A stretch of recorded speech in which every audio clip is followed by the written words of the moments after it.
তিনি আমাদেরকে যদিও দুর্যোগপূর্ণ আবহাওয়া তারপরেও মসজিদে যথাসময়ে উপস্থিত হওয়ার তৌফিক আল্লাহ তাআলা দান করেছেন, বলি আলহামদুলিল্লাহ। রাসূলুল্লাহ সাল্লাল্লাহু আলাইহি ওয়াসাল্লাম এর উপর দুরূদ এবং সালাম বর্ষিত হোক।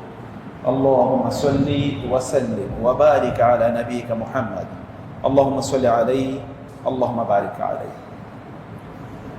রাসূলুল্লাহ সাল্লাল্লাহু আলাইহি ওয়াসাল্লাম বলেছেন, মসজিদ হচ্ছে প্রত্যেক মুত্তাকি ব্যক্তির ঘর।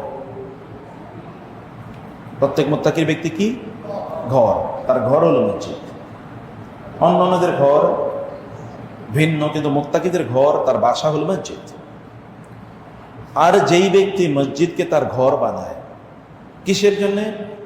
বিসসালাতি ওয়া যিকরি, নামাজ পড়বে, সালাত আদায় করবে, কোরআন তেলাওয়াত করবে, আল্লাহ জিকির আজকার করবে। এই ব্যক্তির দায়িত্ব আল্লাহ সুবহানাহু ওয়া তাআলা নিয়ে নেন। আল্লাহ তাআলা তাকে রহমত দেবেন, তাকে শান্তি প্রদান করবেন, তাকে স্বস্তি প্রদান করবেন, তার সকল টেনশন, অ্যাংজাইটি, ডিপ্রেশন, স্ট্রেস ইত্যাদি আল্লাহ তাআলা সব দূর করে দেবেন। শুধু তাই, এই ব্যক্তিকে আল্লাহ সুবহানাহু ওয়া তাআলা কিয়ামতের দিন যে পুলসিরাত হবে, সিরাত, সেই পুলসিরাত পার হয়ে আল্লাহর সন্তুষ্টি অর্জন করে জান্নাতে যাওয়ার সুযোগ করে দেবেন। কেউ যদি মসজিদকে তার কি বানায়, তার ঘর বানায়, মানে মসজিদে আসে কি জন্যে? ইবাদত করার জন্যে, নামাজ আদায় করার জন্যে, জিকির করার জন্য। শুধু তাই না, আরেকটি বর্ণনায় রাসূলুল্লাহ সাল্লাল্লাহু আলাইহি ওয়াসাল্লাম বলেছেন, কোন একজন ব্যক্তি তিনি যদি মসজিদকে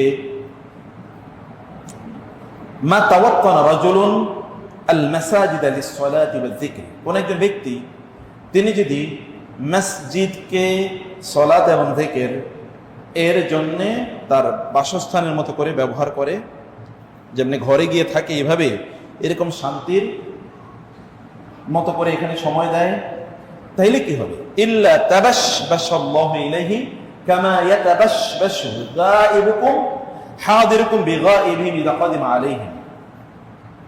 তাইলে আল্লাহ সুবহানাহু ওয়া তাআলা তেমন খুশি হন যেমন তোমরা খুশি হও তোমাদের দীর্ঘদিন পর্যন্ত কোনো অনুপস্থিত ব্যক্তি, যিনি দেশে ছিলেন না, তোমাদের কাছে ছিলেন না, দীর্ঘদিন পরে তোমার সাথে সাক্ষাৎ করতে এসছে, তাকে দেখে যেমনি ভাবে তুমি আনন্দিত হও, তাকে স্বাগত জানাও, আপ্লুত হও, জড়িয়ে ধরো।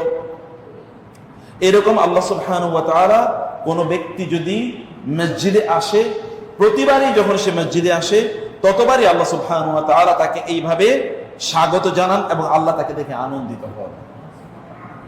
শুধু তাই না, রাসূলুল্লাহ সাল্লাল্লাহু আলাইহি ওয়াসাল্লাম বললেন, যদি এমন হয় যে কোন একজন ব্যক্তি মা মিন আবদিন তাওয়াত্তানা আল মাসজিদ লিস-সালাতি ওয়াজ-যিকরি, কোন একজন ব্যক্তি যিনি মসজিদে আসতেন এরকম নামাজ পড়ার জন্য, কোরআন তেলাওয়াত করার জন্য, জিকির আজকার করার জন্য, অতঃপর ফাআখাযাতহু ইল্লাতুন, অথবা তার হঠাৎ করে কি হয়েছে, কোন একটা রোগ হয়েছে, অথবা আমরুন শাগালাহু আমরুন, কোন ব্যস্ততায় সে পড়ে গেছে, এই কারণে আসতে পারে নাই, সুম্মা আদা ইলা মা কানা আলাইহি, এরপর আবার সে যখনই সময় পেয়েছে আবার সে মসজিদে ফিরে এসেছে, ইল্লা তাবাশশাল্লাহু ইলাইহি কামা ইয়াতাবাশশু আহলুল গায়বি বিগায়বিহিম ইযা কাদিমা আলাইহিম।